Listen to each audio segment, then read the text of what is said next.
ওলাই তো কয় প্রাইভেট কারে প্লাস্টিক, বাসের যে হেল্পার ওই দরজার লগে যাইতে দাঁড়ায় থাকে কন্ট্রাক্টর, তে তো ড্রাইভারের কয় ওস্তাদ বামে প্লাস্টিক। আরে কিরে ডাকায় তুই কি কর, ঢাকা শহরে তো অ্যাভেলেবেল কয় ওস্তাদ বামে প্লাস্টিক, বামে বলে প্লাস্টিক বলে।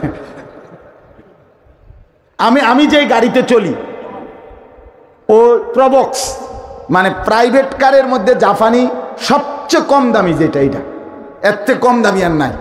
হ্যাঁ বাস্তব।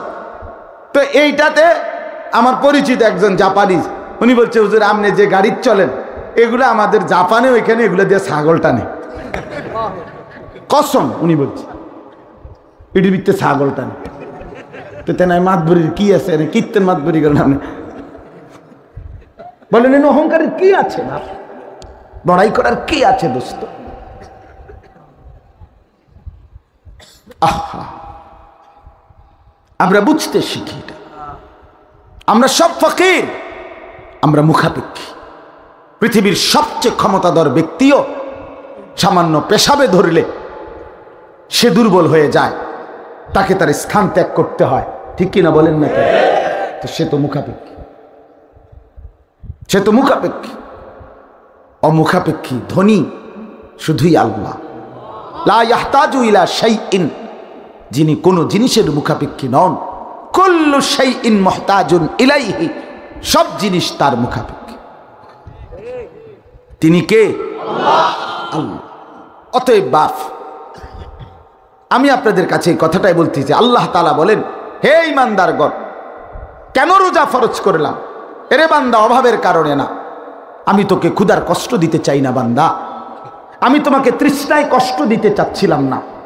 তোমার বৈধ স্ত্রী, হালাল স্ত্রী, এটা ভিন নারী না, এটা ফালতু মহিলা না, এটা তোমার পবিত্র স্ত্রী। সেই হালাল স্ত্রী তো আমি দিছি। অমিন আয়াতিহি আন খালাকা লাকুম মিন আনফুসিকুম আজওয়াজা, আল্লাহ তাআলা বলেন, আমার কুদরতের নিদর্শন, আমি প্রত্যেক পুরুষের দেহের অংশ থেকে তার জন্য তার স্ত্রীকে বানিয়েছি। কেন? লিতাসকুনু ইলাইহা, আমি যাকে স্ত্রী হিসাবে বানিয়েছি তার জন্য সে যখন তার জীবনে মিলবে, আল্লাহ তাআলা বলেন সেই স্ত্রী তাকে প্রশান্তিতে ভরে দেবে। জাআলা বাইনাকুম মাওয়াদ্দাতাও ওয়া রাহমা, আল্লাহ বলেন, এবং আমি নিজে স্বামী স্ত্রী, হালাল বৈধ এই পবিত্র স্বামী স্ত্রীর মধ্যে আমি আল্লাহ প্রথমত ভালোবাসা এবং দ্বিতীয়ত তার সাথে সাথে দয়া মায়া, এই উভয়টাই দিয়ে দেব। ভালোবাসাও দেব, দয়া মায়াও দেব। স্বামী স্ত্রীর মধ্যে ভালোবাসাও চাই, দয়া মায়াও লাগে।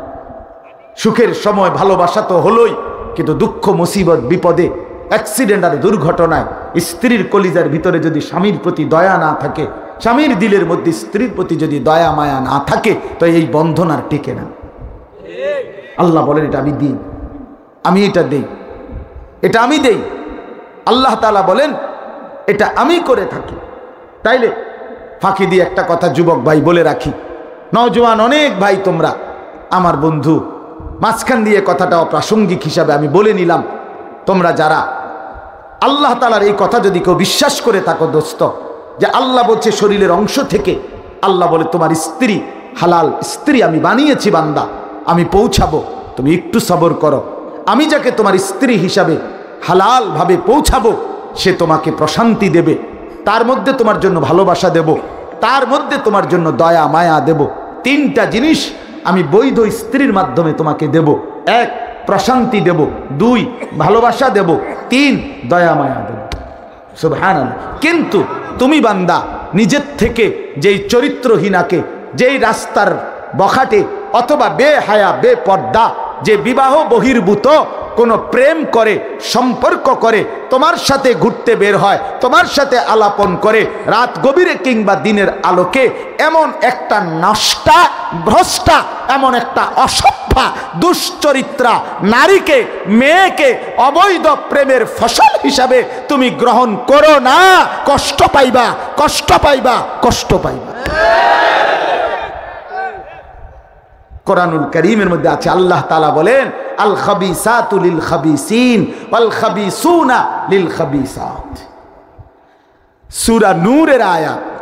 আল্লাহ তাআলা বলেন যেই পুরুষ, যেই ছেলের চরিত্র নষ্ট, নারীর ছবি, নারীর নাচ, নারীর গান, নারীর দৃশ্য, নারীর প্রেম, নারীর অবৈধ ভালোবাসা নিয়ে ব্যস্ত, সে দুশ্চরিত্র।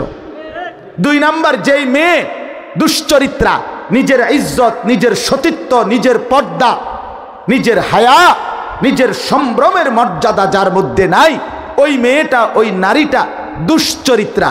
আল্লাহ বলে তাদের 2টা অভিশাপ। এক, তাদের পরিচয় হলো তারা খবিস। তুই খবিস বেটা, খবিস বেটা তুই, এলো এক।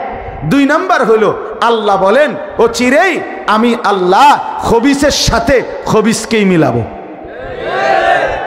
খবিস ছেলে চরিত্র নষ্ট করলি তো তোর কপালে জুটবে আরেকটা চরিত্রহীনা নারী।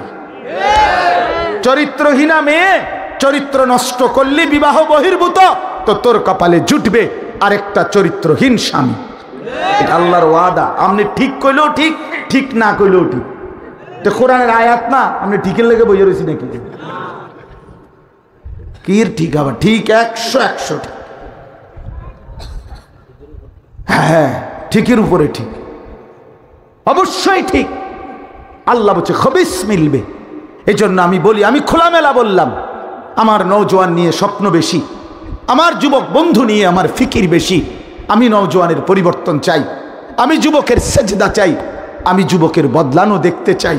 আমি স্বপ্ন দেখি যুবক বদলাবে, এই জন্য খোলামেলা বলতেছি।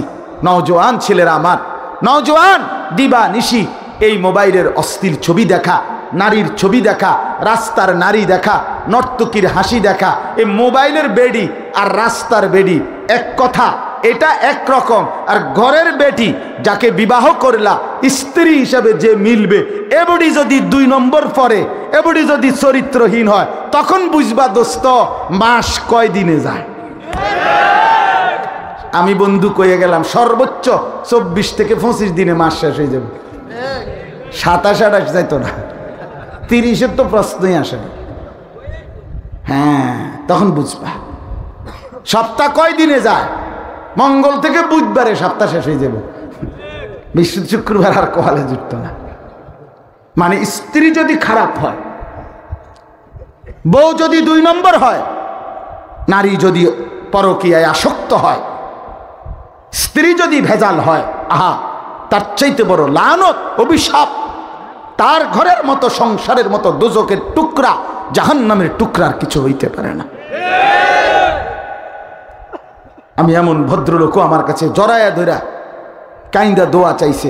আমি সবাইকে দোষারোপ করছি না, কিন্তু এমন মানুষ আমাকে জড়ায় ধরে বলছে, হুজুর আজকে 4 বছর হুজুর দোয়া করে, একই ফ্ল্যাটের ভিতরে, একই বাড়ির মধ্যে স্বামী স্ত্রী, আমরা 2 জনেই থাকি।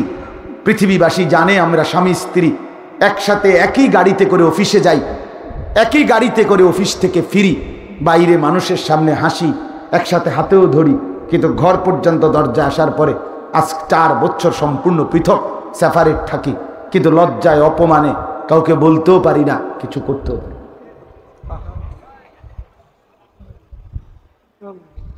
আমি এমন পুরুষও দেখছি, আমি সবাইকে বলছি, আমি যাকে দেখছি শুধু তার কথাই বলছি। আমি এই 2 চোখে এমন পুরুষও দেখছি, বাপ, একটি প্রাইভেট মেডিকেল কলেজ সহ, একটি প্রাইভেট বড় হসপিটালের মেডিকেল কলেজ সহ ওটার চেয়ারম্যান, কোটি কোটি টাকার মালিক, কোটি কোটি টাকার মালিক। এইরকম ভদ্রলোককেও দেখছি আমি, যে আপনার স্ত্রী শহরে আলাদা, শহরে থাকে, আর উনি নিজের এলাকায় যেখানে বাড়ি ওই ফ্ল্যাটে থাকে। রাত্রিবেলা প্রতিদিন আকসার রাত 12টা-1টার পরে বাড়ির বিল্ডিংয়ের দোতলার বা একতলা বাড়ি, অত্যাধুনিক খুব সুন্দর, একতলাই বাড়ি, খুব সুন্দর। এই বাড়ির ছাদে বসে উনি সারা রাত গিটার বাজায়, গান গায়, আর 1টার পর 1টা সিগারেট খায়। স্ত্রী বাহিনী গান গায়, গানও তো কোনো গানের জাতও না, কত সুরও নাই, কোনো তালও নাই, কিচ্ছু নাই। এটার ভিতরে কিতা কয় তার মাথা, কয় তার মাথা কয়। হুজুর বালা গান গাইলো তো একটা কথা, গানের কোনো হাই ধোয়াত বলতে কিচ্ছু নেই, ব্যাঁ ব্যাঁ করে আর কি কত, আরে সারা রাত সিগারেট। আহা, এই জিন্দিগির কি অর্থ আছে বলেন? এই জীবনের কি অর্থ আছে? বন্ধু আমার, হাসি দিয়ে ওরাই দিয়ে না, এটা বড় কঠিন ব্যাপার। আমি অনুরোধ করলাম, এজন্য যুবক ভাই, চরিত্র নষ্ট করো না। রাসূলুল্লাহ সাল্লাল্লাহু আলাইহি ওয়াসাল্লাম স্পষ্ট বলছে, ফাত্তাকুদ দুনিয়া ওয়াত্তাকুন নিসা। নবীজি বলছে, আমার উম্মত দুনিয়ার ধোঁকা থেকে বেঁচে থাকো এবং নারীর ধোঁকা থেকে বেঁচে থাকো। নারীর ধোঁকা, নারী দুধারী তলোয়ার। নারী তোমার জান্নাত, নারী তোমার জাহান্নাম। নারী যখন মা, সে তোমার জান্নাত।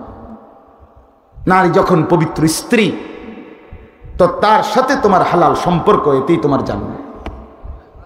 নারী যখন কন্যা, তোমার মেয়ে, তো তাকে সেবা শুশ্রূষা করে, আদর সোহাগ করে, তাকে যদি একটা উপযুক্ত স্বামীতে বিবাহ দিয়ে দিতে পারো, এই কন্যাই তোমার জান্নাত।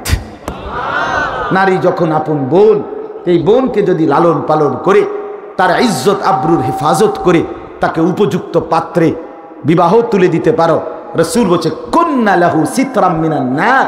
তোমার বোন তোমার জন্য জাহান্নামের বাধা, জাহান্নামের প্রতিবন্ধক, জাহান্নামের আড়াল। অর্থাৎ এই বোন যেন দাঁড়িয়ে তোমাকে জাহান্নাম থেকে মুক্ত করে দিবে।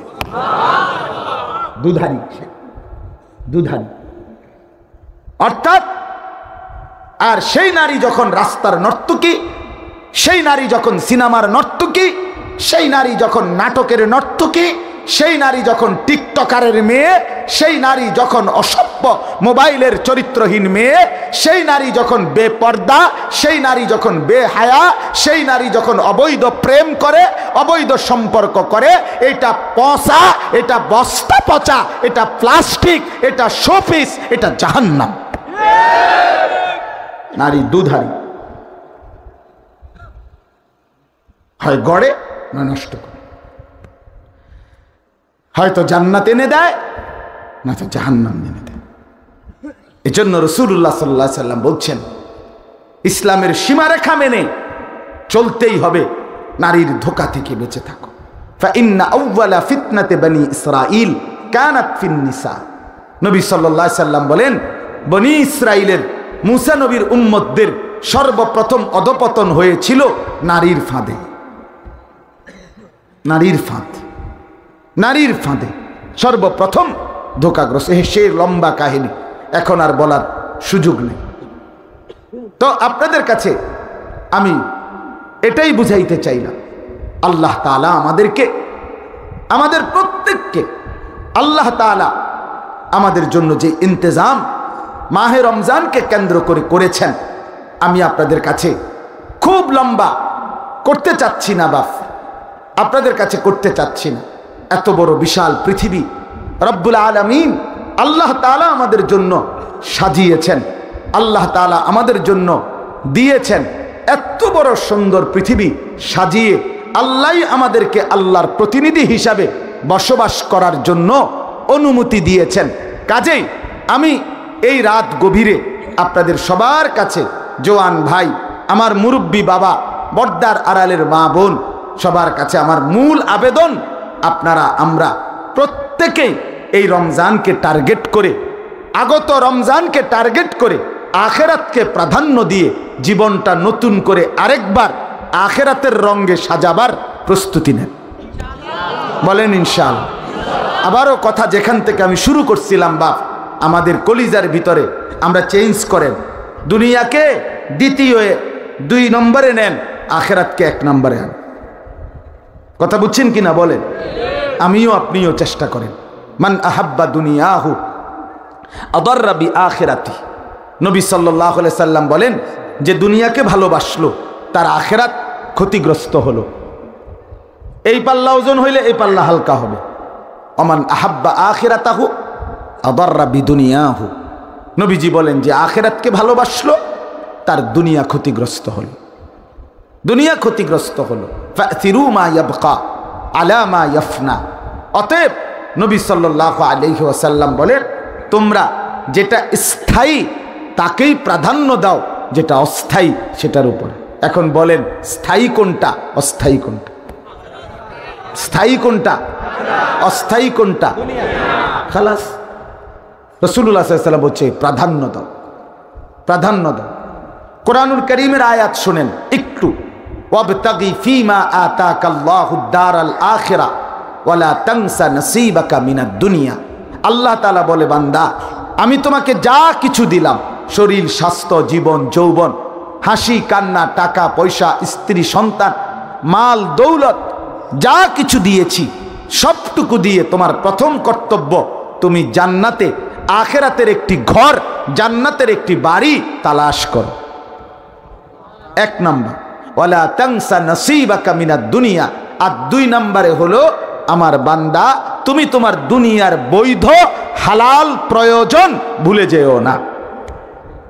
এরপরে দুনিয়া রাখো, কোনো অসুবিধা নাই। স্ত্রী ফেলে দিও না, ছেলে মেয়ে ফেলে দিও না, বাজার ব্যবসা ফেলে দিও না, লেনদেন ফেলে দিও না, আয় উপার্জন ফেলে দিও না। ফেলে দিতে বলছে কথা বলে, আমরা সবাইরে কইছে সুন্দরবন গিয়ে থাকতে, আমরা সবাইরে বলছে আফ্রিকার জঙ্গলে হিজরত করতে।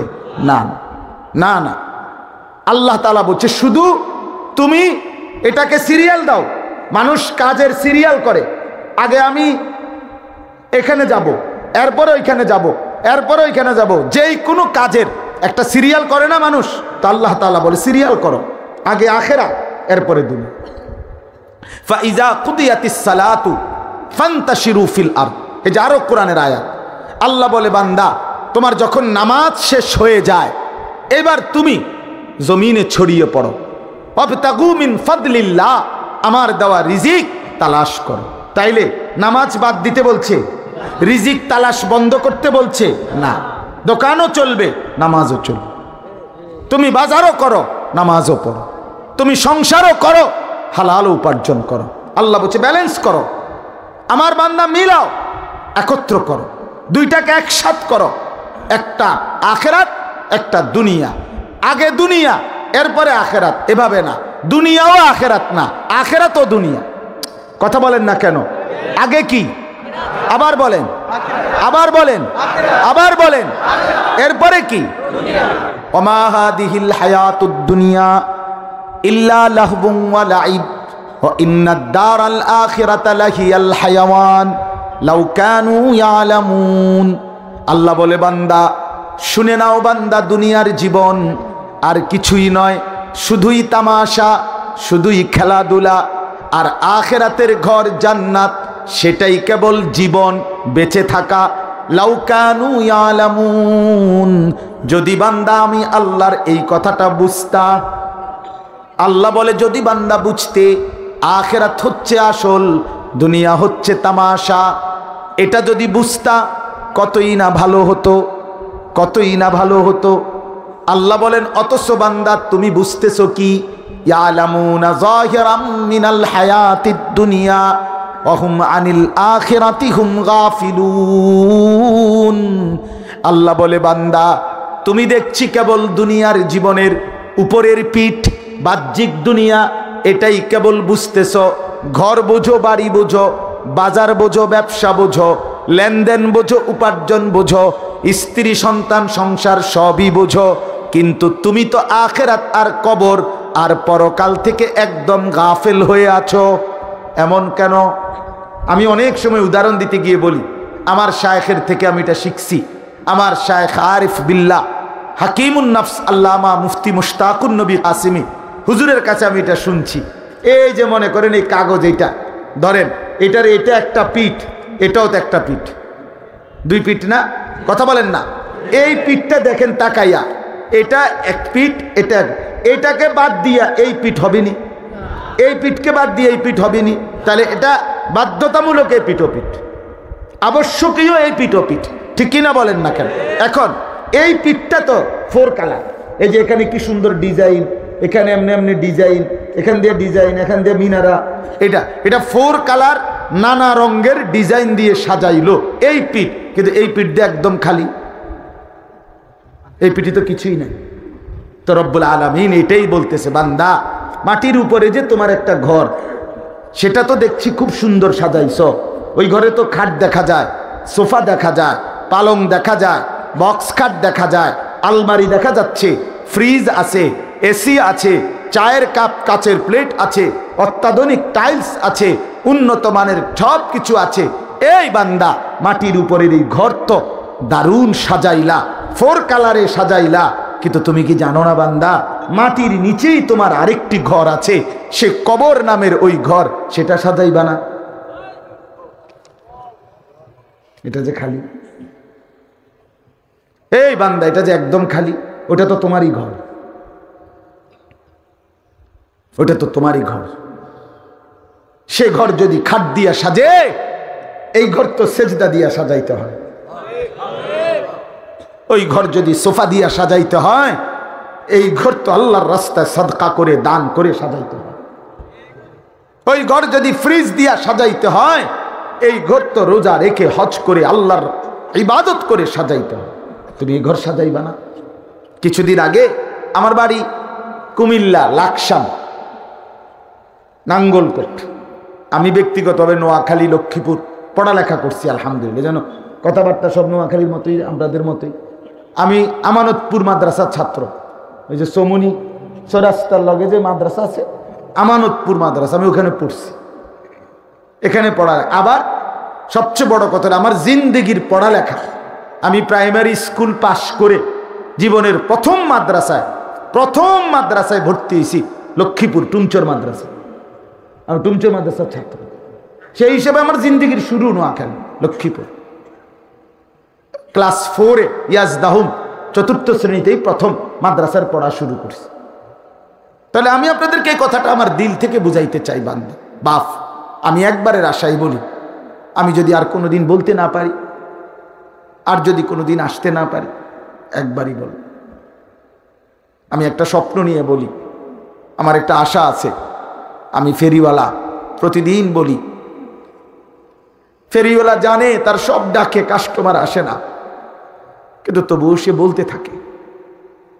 এই যে রাস্তায় যারা ফেরি করে, মহল্লার গলিতে গলিতে যারা ফেরি করে, তারা জানে যতবারই তার পণ্যের বালতি বালতি বললেই প্রত্যেকবারেই কাস্টমার আসে না। আসে? কথা বলেন না কেন? কিন্তু সে বলা বন্ধ করে না। ফেরিওয়ালার স্বপ্ন থাকে এটা, হতে পারে আমি 100 বার বলার পরে একজন কাস্টমার মিলতে পারে। আমরাও স্বপ্ন দেখি 1000 বার, 1,00,000 বার বলার পরে হয়তো একজন যুবক মিলতে পারে। ওই এক যুবকের বদলানোর আশায় বলতে থাকি। আশা করি ইনশাল্লাহ এক নওজোয়ান বদলালে একটি সমাজ বদলে যাবে। যুবক চাইলে গড়তেও পারে, যুবক চাইলে নষ্টও করতে পারে। সাজাইলেও নওজোয়ান, ধ্বংস করলেও নওজোয়ান। এই সমাজের মধ্যে মদ, জুয়া, নেশা, অস্থিরতা, বেহায়াপনা, অসভ্যতা, নোংরামি, নারীর সমস্ত অপকর্ম, এই সব কিছু যুবকের জন্য। সে যদি বদলে যায় তো সমস্ত অপকর্ম বদলে যাবে, সব অপকর্ম। এই জন্য আমরা ভীষণ আশা করি, যুবক ভাই তোমাদের সবার কাছে এই বন্ধু আশা করি, যদি বলো জড়িয়ে ধরতে, জড়িয়ে ধরে বলতে চাই, তুমি ফিরে আসো, তুমি বদলাও দোস্ত, তুমি বদলাও। আমার একটা বিশেষ কথা প্রসঙ্গের মধ্যে বলে নিলাম, যুবক ভাই তোমরা যদি কেউ বদলাইবার ফিকির করো, একটা প্রথম সিদ্ধান্ত হলো ফজরের নামাজ পড়তে হবে। কসম খোদার, ফজরের নামাজের সেজদা যার কপালে জুটবে ইনশাআল্লাহ, আমি আনিসুর রহমান বললাম, কোরআন সুন্নাহর আলোকে আমি নির্ভরযোগ্য উলামায়ে কেরামের কাছ থেকে শুনেছি, ফজরের সেজদা যার কপালে জুটবে অচিরেই ইমাম মাহদির পক্ষে সে লড়বে, দাজ্জালের বিরুদ্ধে লড়বে ইনশাআল্লাহ। এমন যুবক চাই, নিয়ত করি ইনশাআল্লাহ। ফজরের নামাজের নিয়ত করলাম তো ইনশাআল্লাহ। কোন নামাজ? কোন নামাজ? আরো জোরে, আরো জোরে। জোর হলো না, সবাই মিলে এক আওয়াজে জোরে জোরে। নির্বাচনের ক্যাম্পেইন, ঠিক না?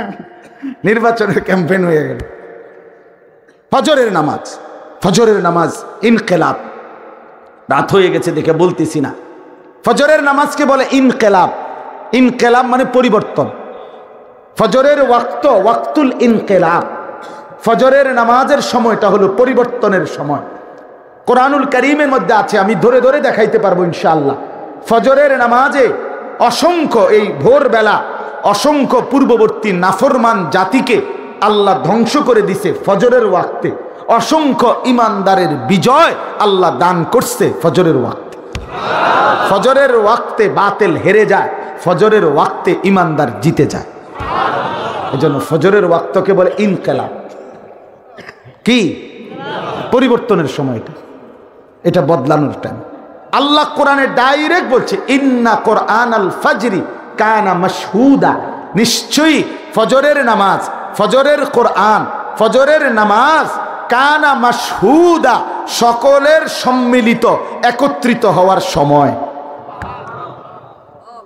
মাশহুদ অ্যাসেম্বলির টাইম। অ্যাসেম্বলি বুঝেন না?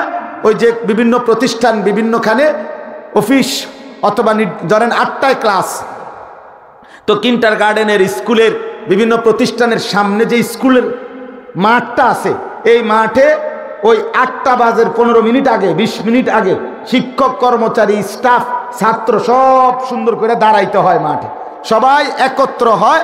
এই সময় এটারে অ্যাসেম্বলির টাইম করে, অর্থাৎ এই সময় নির্দিষ্ট কিছু কি আছে, কাজ করে তারা। এরপরে প্রত্যেকের রুমে যার যার কাজে যায়। এই একত্রিত হওয়ার একটা নির্দিষ্ট কি আছে, টাইম আছে। সেনাবাহিনীর বিভিন্ন ক্যাম্পের পাশে পাশে জায়গার মধ্যে লেখা আছে পয়েন্ট অফ অ্যাসেম্বলি, এনে লেখা থাকে ডাইরেক্ট। মানে আমি তো ক্যান্টনমেন্ট থাই, কুমিল্লা ক্যান্টনমেন্ট, অর্থাৎ অ্যাসেম্বলির সময়, এটা একত্রিত হওয়ার টাইম, একত্রিত হওয়ার নির্ধারিত জায়গা। আল্লাহ তাআলার জন্য বলছে ফজরের নামাজ এটা হলো ওয়াক্তুল অ্যাসেম্বলি, একত্রিত হওয়ার সময়। বলেন আলহামদুলিল্লাহ।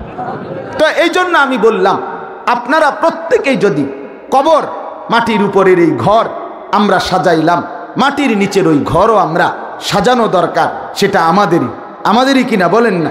তো আমি একটা কথা বলতেছিলাম, গত কিছুদিন আগে, আমি এই মাসখানিক হয় নাই, এই মাসেই 10-15 দিন আগে আমার আপন জ্যাঠা, ওই যে লাকসাম আমার বাড়ি, বলতে গিয়ে বলতেছিলাম আমার জ্যাঠার জানাজা পড়ছি, আমি পড়াইছি জানাজা। জ্যাঠা মারা গেছে সকাল ফজরের ওয়াক্তে, আমার আপন জ্যাঠা। তো জানাজার আগে জ্যাঠার কবরটা মাটি খুঁড়ছে, যে আমি অনেকক্ষণ খালি কবরটা প্রায় 15-20 মিনিট দাঁড়ায় দাঁড়াইয়া দেখছি। কসম আল্লাহর, আমি অনেকক্ষণ তাকানোর পরে আমার মনে হইছে কবরের ওই মাটি, খালি কবর, একলা একলা দাঁড়ায় আছি, কবরের মাটিটা যেন আমারে বলতেছে, আনিস তোর জ্যাঠারে বানাইবার জন্য আমি একটু মাটি দিছিলাম, আমার মাটি আজ আমি ফেরত নিলাম। ঠিক আমরাও বন্ধু, আমরা প্রত্যেকেই ভেবে দেখে, আল্লাহ যেন বলছিল মাটি আমি আনিসকে বানাবো, আমার একটু মাটি দে। তো মাটি যেন বলছে রব্বুল আলামিন নেন ওরে বানাইবার জন্য একটু মাটি নেন, কিন্তু আমার মাটি আবার আমারে ফেরত দিয়ে। আল্লাহ যেন বলছে ওয়াফিহা নুঈদুকুম, দেব ফেরত, তোর মাটি তোকেই ফেরত দেব, তোর মাটি তোকেই ফেরত দেব। এই জন্য বন্ধু, রাত হয়ে গেছে, আর না, আপনাদের কাছে বলবেন? হ্যাঁ হ্যাঁ হ্যাঁ, শেষ, আমার কথাও শেষ, 2টা বলিয়ে। তো আমার কথা এটাই আপনাদেরকে বলছি, রাত গভীরে দোস্ত, মেহেরবানি করে রাত 12টা বরাবর বাজে। আপনাদের কাছে আমার বিনীত অনুরোধ, অনেক নওজোয়ান ভাই, অনেক বাবা রমজানটাকে সামনে রেখে খামখেয়ালি মনে না করে নিজের আখেরাত, নিজের পরকাল, নিজের কবরকে প্রাধান্য দিয়ে মাহে রমজানকে সুন্দর করার চেষ্টা করেন। রমজানটাকে গুনাহ থেকে মুক্ত করেন, আল্লাহর ইবাদতে লেগে থাকেন। আল্লাহ তাআলা আমাদের প্রত্যেককে তৌফিক দেন, কবুল করেন। মহতারাম চেয়ারম্যান।